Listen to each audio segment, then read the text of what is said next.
Antes de presentar al invitado del día, quiero referenciar, porque da la sensación, la impresión que nosotros hacemos este espacio dedicado a ciencia y conciencia descontextualizado, y es todo lo contrario. Lo contextualizamos, y parte de la puesta en valor y de el comunicar lo que se investiga y del esfuerzo de los investigadores está ligado con la postergación que están sufriendo en esta hora. Esta nueva devaluación del gobierno lo que ha generado es retrasar aún más el poder adquisitivo de los trabajadores en general. Y un sector particularmente castigado es el de los investigadores. La devaluación, no esta, la que se había producido en el mes de marzo, profundizó el golpe a los salarios de los científicos. Los salarios de los investigadores y del personal de apoyo del CONICET en marzo, donde hubo una inflación del 3,7%, cayeron un 2,3% en términos reales. Pero en los 16 meses, desde noviembre del 2023,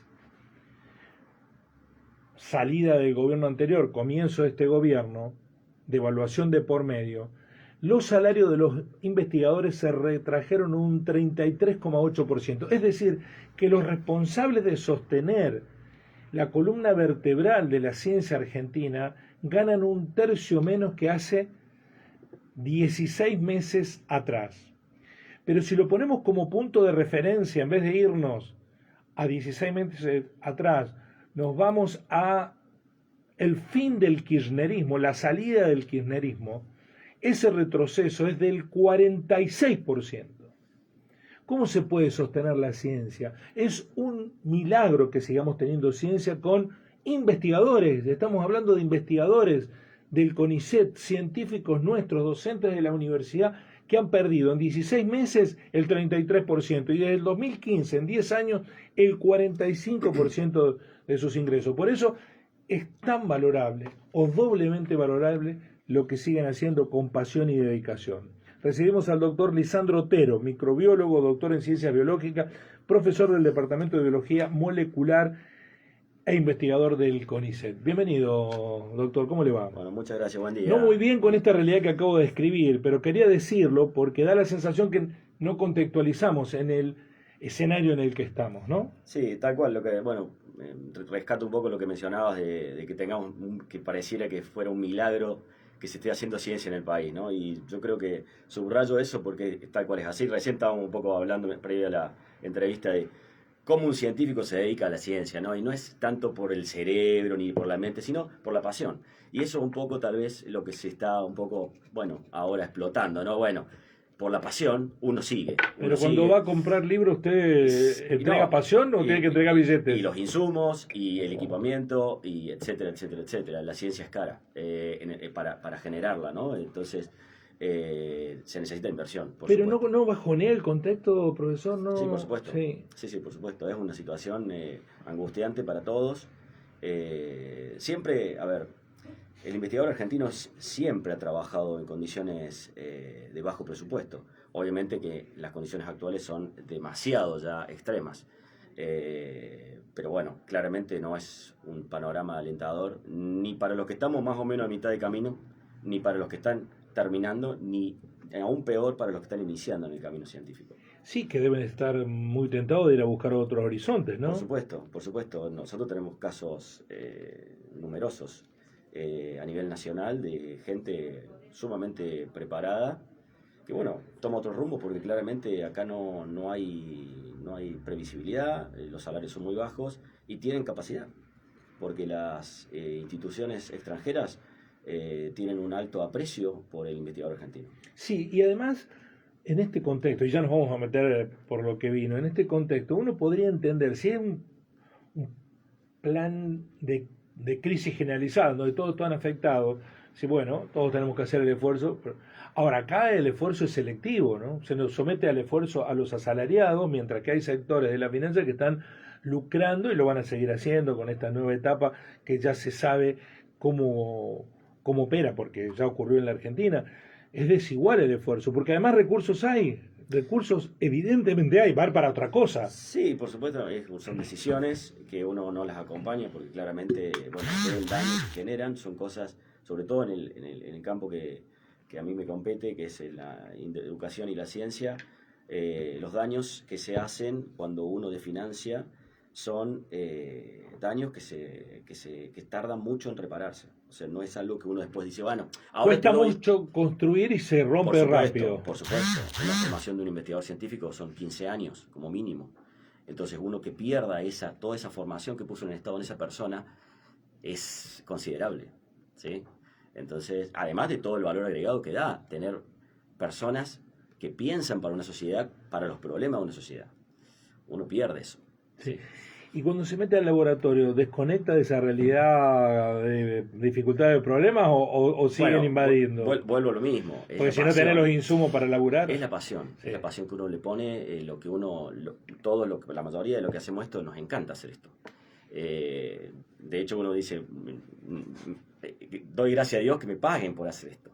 Obviamente, siempre por lo que digo, que uno le pone pasión, pero claramente está claro el aporte que uno está haciendo tanto a la educación como al desarrollo del país, ¿no? Bueno, su tema es las estructuras de las proteínas, la forma de la vida, un gusto, ¿cómo le va? ¿De qué se trata? Bueno, a ver, podemos un poco, para hacer una introducción de esto, definir un poco primero lo que es la materia, ¿no? Si se ponen un poco a recordar, desde la primaria nos vienen hablando de la materia, que es todo lo que nos rodea, lo que podemos ver, pero también son cosas de las que no podemos ver a simple vista, eso también es materia. Y si recuerdan cómo estaba constituida la materia, estaba constituida por moléculas, ¿sí? Que eran pequeñas partículas que constituían la materia, que cada una tenía una determinada propiedad físico-química, y a su vez esas moléculas estaban constituidas por átomos. ¿Sí? Bueno, hasta ahí vamos bien. Bueno, ¿qué pasa? Los organismos vivos también tenemos moléculas de distinto tipo, y una de las cuales son las proteínas. Las proteínas son moléculas, o sea, están constituidas por átomos, y la particularidad que tienen es que, bueno, tenemos numerosas proteínas y tienen distintas funciones. Y esa función la llevan a cabo de acuerdo a la forma que tengan, que es la estructura. De acuerdo a la forma que tienen, hacen una determinada función. En el cuerpo. En el cuerpo y en cualquier organismo vivo. Puede ser una bacteria, puede ser un hongo, bueno, puede ser un virus, o sea, todos tienen proteínas con distintas funciones. Para darles un ejemplo concreto, por ejemplo, la insulina, que es una proteína que todo el mundo conoce. Fundamental para la calidad de vida. Exacto. Y bueno, participa en todo lo que es la regulación de la sangre. Sí. Esa proteína, llamada insulina, tiene una determinada forma. Esa determinada forma es la que le permite hacer esa función. Otra proteína que es la forma, cuando hablamos de la forma, es la morfología, digamos. Exacto, la forma tridimensional. Sí, ¿sí? Pero pensemos un poco con un ojo atómico, no es algo que lo podemos ver porque son muy pequeñas. Y su forma condiciona la función. Sí, exactamente. Ese es el punto. La hemoglobina, otra proteína muy conocida, que la tenemos en los glóbulos rojos. Bueno, esa proteína es la que permite el transporte de oxígeno. ¿Y por qué lo hace? Por una determinada función, una determinada forma, que es totalmente distinta a la insulina. ¿Sí? Y así, numerosos ejemplos. Está bien. ¿Y ustedes en qué trabajan? Bueno, nosotros, lo que nos autodenominamos biólogos estructurales, justamente nos enfocamos en resolver, determinar, descubrir las formas de ciertas proteínas. Ajá. ¿Para qué? Que no están todas definidas. No, conocemos aproximadamente el 5% de las estructuras que existen hoy por hoy de proteínas.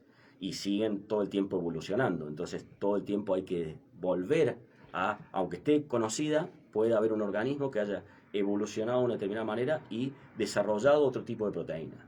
¿Sí? La famosa Spike, que la escucharon a lo mejor, o espícula del coronavirus. ¿Se acuerdan que cuando empezó la pandemia se veía todo mostrado? La roseta. Mostraban esa foto como una pelota que tenía como unas espinas. Bueno, esas espinas son proteínas. Y esa proteína es la que tiene una determinada forma que permite unirse a otra proteína de nuestras células por una determinada evolución y permite entrar dentro de nuestro organismo y provocar Es decir, ustedes están en el laboratorio buscando proteínas y sus formas para adjudicarle función. Exacto. Ajá. También puede ser, por ejemplo, para casos concretos, hay proteínas que sintetizan ciertas bacterias, por ejemplo, que se llaman beta-lactamasas. Esas proteínas son enzimas, pero son proteínas. Lo que hacen es destruir los antibióticos. Entonces, son evoluciones que van teniendo ciertas bacterias resistentes a los antibióticos que se mencionan mucho en los hospitales, Sí, sí. o cuando uno tiene un pariente, no, le agarró una bacteria resistente, que suelen decir, bueno, esos suelen ser bacterias que sintetizan ciertas proteínas, como se llaman estas beta-lactamasas, que destruyen los antibióticos. Entonces, ¿qué hacemos nosotros? Identificamos esas proteínas, las resolvemos estructuralmente para ver la forma que tienen y de esa manera diseñar ciertos fármacos, ¿sí? O drogas o antibióticos que la permiten bloquear.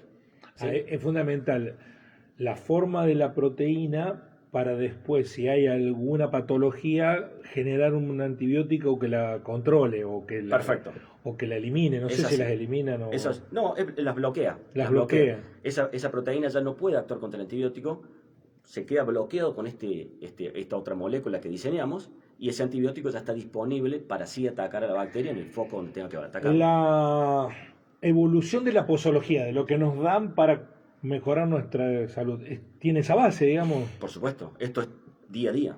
Es día a día la evolución, por eso tenemos antibióticos o drogas, no hablemos solamente de antibióticos, drogas cada vez más específicas que hacen un efecto cada vez más fuerte, más específico y con tantos efectos colaterales, etcétera, etcétera, etcétera. Eso es debido a que va porque se va afinando el... Exactamente, Ajá, exactamente. el instrumento para atacar. Exactamente. ¿Y cómo es una rutina de trabajo suya?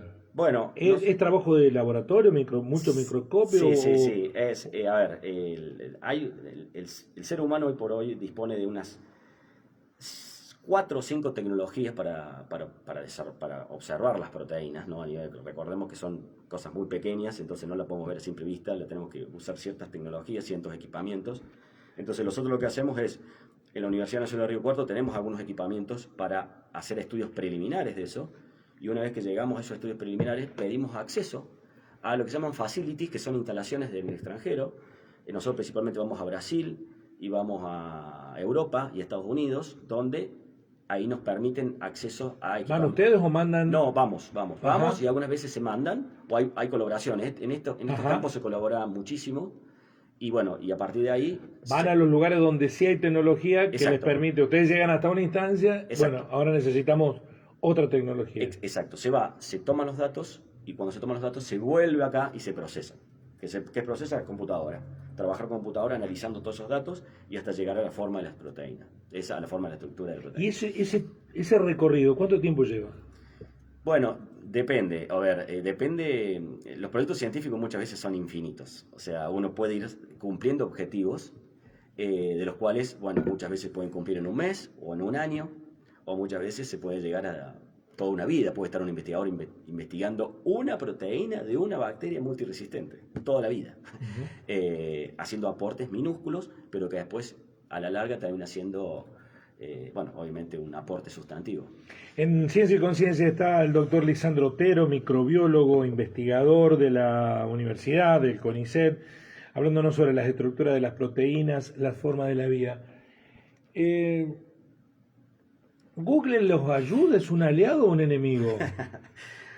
No, a ver, yo considero firmemente que la inteligencia artificial es un aporte mayúsculo para todo lo que hacemos, porque obviamente uno tiene que tener el ojo experto de saber si lo que está obteniendo la inteligencia artificial es algo que es útil o no. Sí. Pero sabiendo hacer esa lectura, el aporte es muy bueno. Porque le ha dado a mucha gente un pseudo conocimiento que no tiene. Bueno, por eso digo, tiene que tener, no es para cualquiera usar. Que enfrentan a un médico y le dicen, porque a mí me parece que yo tengo el médico le dice, lo que usted tiene es otra cosa. No, pero yo lo leí en Google. ¿En la ciencia pasa lo mismo? Exacto. O sea, hay que tener un conocimiento.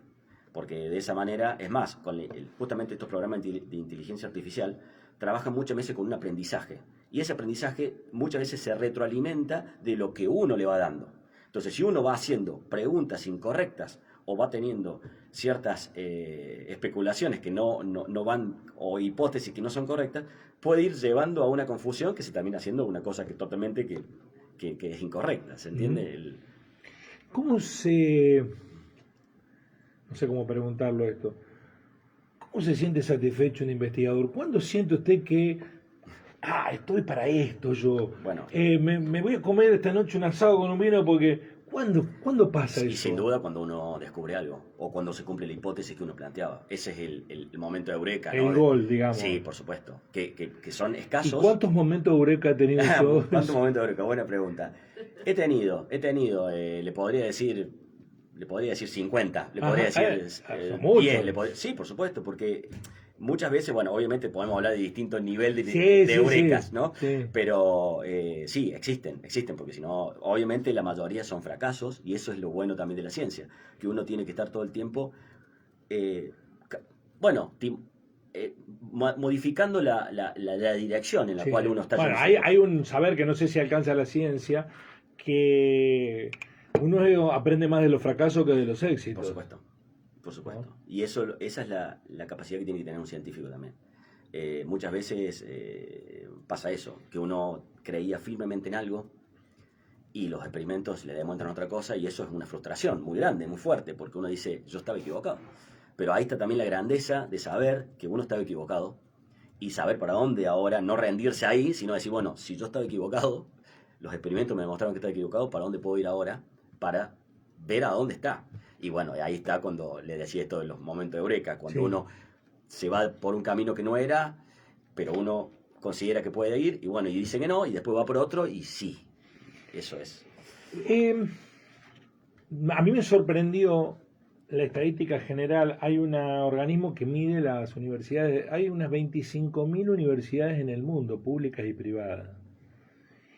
Y hay universidades públicas de la República Argentina, por ejemplo, la Universidad de Buenos Aires, la UBA, que está entre las 100 mejores de esas 25.000. Y la de Río Cuarto, que es mucho más joven, está entre las 1.000 y 1.200 mejores. Uno no toma dimensión de eso. Piensen que en el mundo hay 25.000 universidades y la nuestra, con 53 años, 54, está entre las 1.000 mejores, 1.200 mejores, 1.300, no sé exactamente el puesto. ¿Por qué?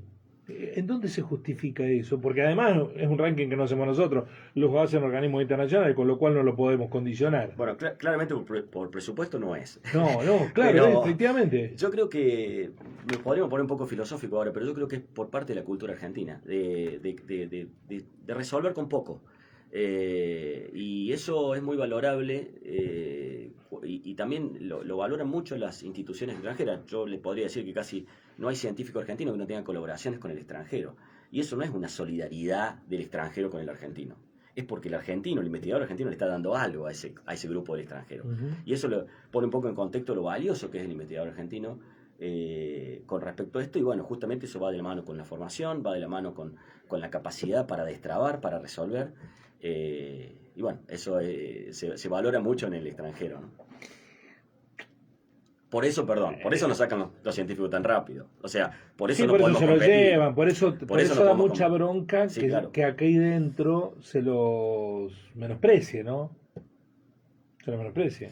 Y sí, a ver, le vuelvo a decir, es claramente una decisión de decir, bueno, se va a cortar en todo el Estado, y bueno, y ahí entra también el ámbito científico. Y bueno, sí, obviamente que hay En todo el cosas... Estado no, porque compran pertrechos para reprimir, no hay plata para... ¿Cuántos eran? ¿2.000, 3.000 científicos argentinos? No, más. ¿Hay más? Sí, más, porque además no solamente son los del CONICET, también tenemos los del INTA, también están los Sí. propios de las universidades. Sí, no, es una comunidad importante, pero bueno, como le decía, el recortar ahí muchas veces genera esto de que es un daño que no es tan fácil que yo en el presupuesto 2026 lo soluciono. No.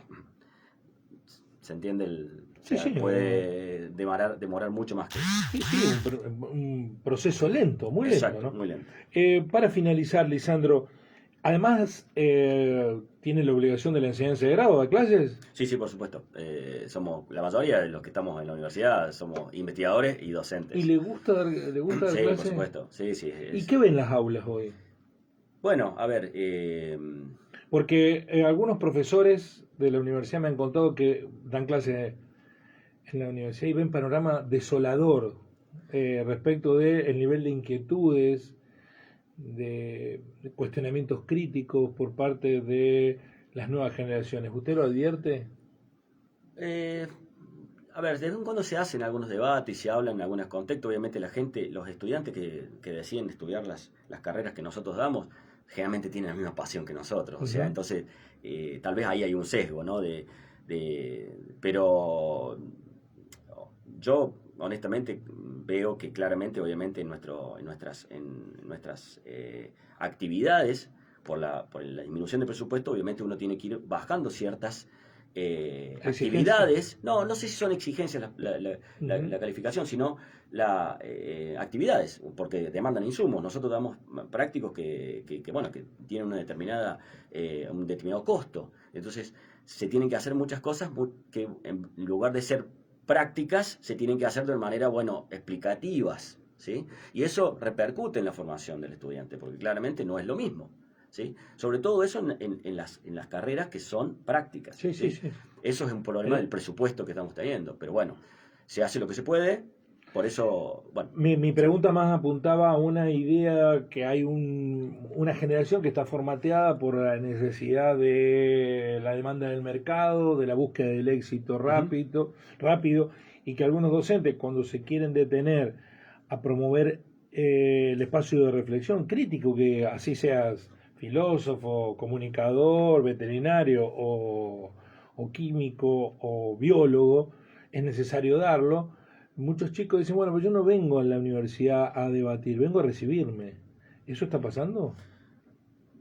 A ver, le vuelvo a decir, en el contexto en el cual yo estoy dando la clase, yo estoy dando un contenido, y ese contenido, digamos, no hay espacio como para que yo haga un debate social. De cualquier manera, lo existe y lo hay, ¿sí? Y bueno, hay ámbitos para que se hagan esos debates. Por supuesto que hay algunas veces estudiantes que se acercan después de la clase y dicen, profe, ¿usted cómo ve esto, profe? O le piden algún asesoramiento de, profe, ¿usted cree que yo con esta carrera yo voy a tener inserción laboral o me voy a tener que ir? Eso, ¿Y le dice la verdad? Sí, por supuesto. Yo soy argentino, vivo acá y puedo vivir de esto, no sé hasta cuánto, pero también uno tiene la posibilidad de irse al extranjero. O sea, eso también hay chicos que no tienen tanto arraigo de la patria, por decirlo de una manera, y no les interesa. Es decir, yo me quiero recibir, me quiero ir afuera, ya lo tienen claro. Y otros que dicen, no, yo me quiero quedar acá. Y bueno, son asuntos personales, pero uno le dice la verdad en ese sentido. Lisandro, gracias por venir. No, ustedes. ¿Qué va a hacer ahora? ¿Qué hacen? ¿A dónde se va? Ahora me tengo que ir a al término universitario, porque mejor no me voy a pagar impuestos. Pero, ¿qué tarea le espera? Bueno, estoy en la Secretaría de Investigación de la facultad, así que me iré ahí, ya me esperarán algunos trámites burocráticos. Pero bueno, no, Guillermo, les quiero terminar felicitándolo por el espacio. Me parece que es sumamente útil que periodistas así, que tiene usted, den este espacio a investigadores, a otros ámbitos de la sociedad que están un poco castigados, pero necesitan visibilidad. Así que lo felicito por eso. Sí, así hubiera recursos desbordantes para que pudieran trabajar. Igualmente lo haríamos porque creemos en el rol de los investigadores en la ciencia. Es pilar fundamental. No en vano, hace un siglo la expectativa de vida estaba en 40 años y ahora está en 80, ¿no? Y la vida es la vida. Por eso nos indigna, nos da bronca, nos llena de ira ver cómo hay gente que quiere destruir esto. Pero bueno, habrá que seguir luchando con ese granito de arena que uno puede aportar. Sí, efectivamente. Ha sido un placer, Lisandro, muchísimas gracias. Y a disposición para cuando haya una eureka para contarlo. Muy amable. Muy bien, muchas gracias. En el Ciencia y Conciencia, el doctor Lisandro Otero, microbiólogo, doctor en Ciencias Biológicas, profesor del Departamento de Biología Molecular, hablándonos sobre las estructuras de las proteínas, las formas de la vida.